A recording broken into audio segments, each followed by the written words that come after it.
he's got supporters.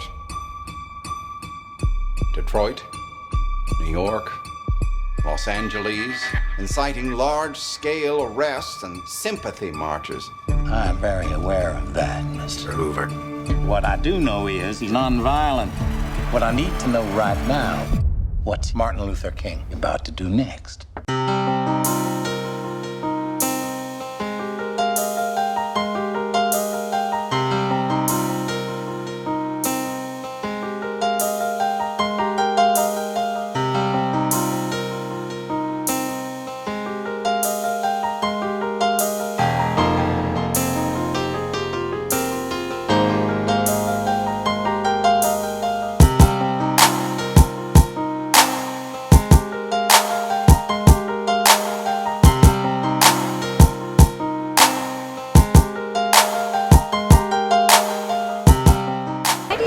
This story was so important to be made into a movie. I mean, there's many aspects of Dr. Martin Luther King Jr.'s life. Why this story? Sure, there's never been a movie where Martin Luther King was the protagonist. This is the very first time that he's been shown in a film as a protagonist.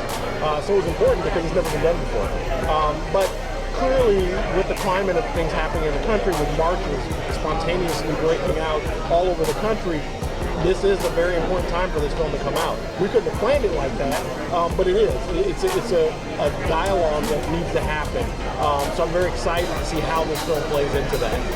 Yeah, I wanted to ask you, what is your feeling on race right now? I mean, we have a president in the White House, but we have people dying in the streets. That's not a good way to be. I think that it always comes down to dialogue, and I think that there isn't enough discussion about things. Like, we talk about all the new things. We talk about things that are new on the agenda. But there are, issues in this country hundreds of years old that haven't really been hashed out. And just because we're in modern times, we don't think we have to have those discussions anymore. And I think it's clear that we do. It cannot wait. You got one big issue, I got 101. Selma it is. Here is the next great battle. Selma's the place. What should people expect going into this film?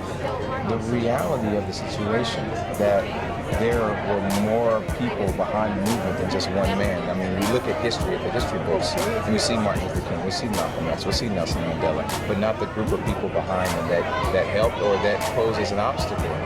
You're going to see everybody's story combined, and this man being able to rise above it for the betterment of the people.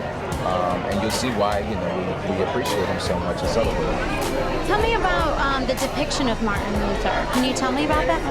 David did such a wonderful job. It's the subtleties, I think, that really speak volumes.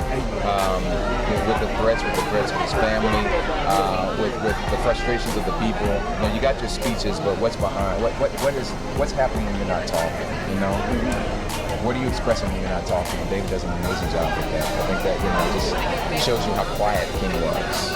What do you get the woman who has everything, Miss Winfrey? What do you get her for the holidays? It's very tough. I think that with someone like Oprah, you have to just be heartfelt, no matter what you get her. You're never gonna buy it. You're gonna have to, mean it.